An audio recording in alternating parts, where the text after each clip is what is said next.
ఇంద్రకీలాద్రిపై శరన్నవరాత్రి వేడుకలు 8వ రోజుకు చేరుకున్నాయి. నేడు అమ్మవారు శ్రీ సరస్వతీదేవిగా భక్తులకు దర్శనమిస్తున్నారు. ఇంద్రకీలాద్రికి విద్యార్థులు అధికంగా తరలి వస్తున్నారు. మంత్రి కొలుసు రవీంద్ర అమ్మవారిని కుటుంబ సమేతంగా దర్శించుకున్నారు. ఏర్పాట్లు చాలా బాగున్నాయని అన్నారు.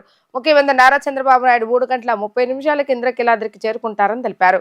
రాష్ట్ర ప్రభుత్వం పర్యాటక రంగానికి పెద్దపీట వేస్తున్నారంటున్న మంత్రి కొల్లు రవీంద్రతో మా ప్రతినిధి లిఖిత ఫేస్ టు ఫేస్.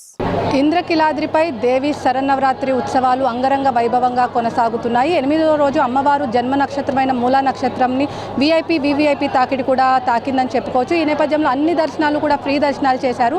ఈ నేపథ్యంలో కుటుంబ సమేతంగా మంత్రి కొల్లు రవీంద్ర కూడా దర్శించుకున్నారు. వెళ్ళి భక్తుల దగ్గర నుంచి కూడా ఫీడ్బ్యాక్ కూడా తీసుకున్నారు. ప్రస్తుతం మనతో కొల్లు రవీంద్ర ఉన్నారు. ఆయన అడిగి తెలుసుకున్నాం. సార్ చెప్పండి, ఏర్పాట్లు ఎలా ఉన్నాయి? భక్తుల దగ్గరికి వెళ్ళి స్వయంగా మీరు అడిగి తెలుసుకున్నారు. ఏర్పాట్లు ఎలా ఉన్నాయని వాళ్ళు మీ దృష్టికి తీసుకొచ్చారు. ఈరోజు దసరా శరన్నవరాత్రి మహోత్సవాలు ఇంద్రకీలాద్రి పైన చాలా రంగరంగ వైభవంగా జరుగుతున్నాయి. ముఖ్యంగా ఈరోజు మూలా నక్షత్రం అమ్మవారికి సరస్వతి అలంకారంలో దర్శనమిస్తారు. పెద్ద ఎత్తున భక్తులు, ముఖ్యంగా విద్యార్థులు కానీ పెద్ద ఎత్తున భక్తులు వస్తారు. మరి వచ్చినటువంటి భక్తులు కూడా ఎక్కడ ఇబ్బంది రాకుండా అన్ని ఏర్పాట్లు కూడా జరిగింది. దగ్గర 2 లక్షల నుంచి 3 లక్షల మంది భక్తులు వస్తారని చెప్పి భావిస్తూ ఉన్నారు. మరి ఈరోజు ఉదయం తెల్లవారుజాము దగ్గర నుంచి ఉన్నారు. వారితో నేను లైన్లో కూడా మాట్లాడిన సందర్భంలో వాళ్ళు చాలా సంతృప్తిని వ్యక్తం చేశారు. చాలా బాగున్నాయి, ఏర్పాట్లు బాగున్నాయి.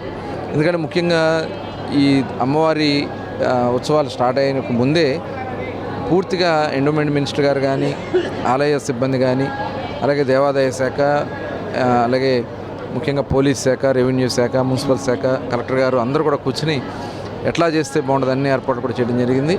టోటల్ క్యూ లైన్స్ ఎలా నడిపించాలి, టోటల్ మానిటరింగ్ ఎట్లా చేయాలి, టోటల్ సర్వేలెన్స్ కెమెరాస్తో టోటల్ అంతా కూడా మానిటర్ చేస్తూ ఉన్నారు. అట్లాగే వాటర్ కానీ, మిల్క్ కానీ, ప్రసాదాలు కానీ, అలాగే అన్నప్రసాదం, ఇవన్నీ ఉచితంగా అన్నప్రసాదం, ఇవన్నీ కూడా చాలా భక్తులు ఆనందాన్ని వ్యక్తం చేస్తూ ఉన్నారు. మరి ఈరోజు గౌరవ ముఖ్యమంత్రి చంద్రబాబు నాయుడు గారు కూడా మధ్యాహ్నం 3:30కి అమ్మవారికి పట్టు వస్త్రాలు సమర్పించడానికి వస్తూ ఉన్నారు. ప్రభుత్వ పరంగా లాంఛనంగా చేయడానికి నిజంగా ఇది చాలా శుభపరిణామం. మరి భక్తులకు కూడా టోటల్ క్యూ లైన్స్ ఈరోజు అయితే టోటల్ ఫ్రీ లైన్స్ చేశారు. విఐపీలు కూడా ఫ్రీ లైన్స్తో వెళ్లాల్సినటువంటి పరిస్థితి ఉంటుంది తప్ప ఇక్కడ ఈరోజు మటుకి ప్రత్యేకంగా ప్రోటోకాల్ కానీ ఎక్కడ ఉండదని చెప్పి అధికారులు ముందే నిర్ణయించడం జరిగింది. అలాగే మిగతా రోజులు కూడా స్లాట్స్ ఇవ్వడం వల్ల చాలా ప్రశాంతంగా జరుగుతుంది. సార్, అదేవిధంగా డే 1 నుంచి చూసుకుంటే దేవి శరణ అటు అసెంబ్లీ కావచ్చు, శ్రీశక్తి కావచ్చు, మహిళలు ఎక్కువ మంది వస్తున్న పరిస్థితి, దీని ప్రభావం అంటే దేవి శరన్నవరాత్రి ఉత్సవాలకి మహిళలు ఎక్కువ వస్తున్న పరిస్థితి, దీనికి శ్రీశక్తి ప్రభావం ఉందంటారా? ఖచ్చితంగా ఉంది. మేము ముందే అంచనా వేసాం. 20% అదనంగా వస్తారని చెప్పి ముందే మేము అంచనా వేసాం. దానికి తగిన విధంగానే ఇవాళ భక్తులు కూడా పెద్ద ఎత్తున వస్తూ ఉన్నారు. ఆడబిడ్డలు కూడా వస్తున్నారు. ఇక్కడే కదా, రాష్ట్ర వ్యాప్తంగా ఉన్నటువంటి అన్ని దేవాలయాలకు కూడా ఈరోజు ఫ్లోటింగ్ పెరిగింది. ప్రభుత్వం మంచి ఆలోచన చేసినటువంటి ఈ కార్యక్రమం ప్రజలకు ఉపయోగపడే విధంగా ముందుకెళ్తాం. సార్, అదేవిధంగా ఇటు చూసుకుంటే కృష్ణా జిల్లాలో మసూలా బీచ్ ఫెస్టివల్ చేశారు. ఇక్కడ విజయవాడలో ఇటు దేవి శరన్నవరాత్రి ఉత్సవాలతో పాటు విజయవాడ ఉత్సవం పెద్ద ఎత్తున ఇటు హెలీ రైడ్, గతంలో ఏదైతే మసూలా బీచ్ ఫెస్టివల్ ఉందో ఎలా అంటే ఏర్పాట్లు ఎలా ఉన్నాయి ఏంటి సార్? మీరు వెళ్ళారా విజయవాడ ఉత్సవం? విజయవాడ ఉత్సవం స్టార్టింగ్ రోజు వెళ్ళాము. ఇది గౌరవ ముఖ్యమంత్రి చంద్రబాబు నాయుడు గారి యొక్క ఆలోచన. రాష్ట్రంలో టూరిజం మనం పెంచాలి, దాంట్లో టెంపుల్ టూరిజం కూడా భాగస్వాములు కావాలి. అందులో భాగంగానే మచిలీపట్నం మసూలా ఫెస్ట్ చేసాం. అక్కడ బీచ్ టూరిజంలో చాలా అద్భుతంగా రెస్పాన్స్ వచ్చింది.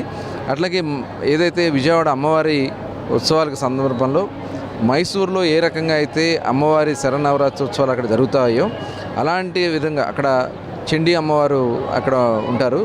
అదే రకంగా మనకి విజయవాడ ఇంద్రకీలాద్రిలో ఉన్నటువంటి దుర్గమ్మవారి యొక్క ఉత్సవాల్లో కూడా ఈ విజయవాడ ఫెస్ట్ చాలా బాగా నడుస్తూ ఉంది. ఉత్సవాల్లో పెద్ద ఎత్తున వస్తూ ఉన్నారు భక్తులు.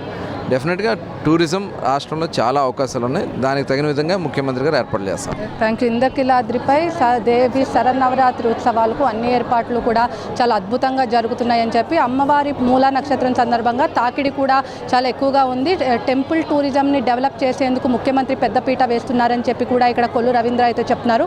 అమ్మవారికి 3:30కు కుటుంబ సమేతంగా అమ్మవారి రాష్ట్ర ప్రభుత్వం తరఫున పట్టు వస్త్రాలు సమర్పిస్తారని చెప్పి, దానికి తగ్గ ఏర్పాట్లు కూడా చేశామని చెప్పి, ఎలాంటి అవాంఛనీయ సంఘటనలు జరగకుండా పోలీసులు కట్టుదిట్టమైన ఏర్పాట్లు చేశారు. ఏదైతే టెంపుల్ టూరిజంని డెవలప్ చేసేందుకు కూడా పెద్ద ఎత్తున రాష్ట్ర ప్రభుత్వం ముందుందని చెప్పి కూడా కొల్లు రవీంద్ర చెప్తున్న పరిస్థితి. ఇది కూడా ఉన్న పరిస్థితి. వీడియో జర్నలిస్ట్ శ్యామ్తో లిఖిత, వీడిచర్ న్యూస్, ఇంద్రకీలాద్రి నుంచి.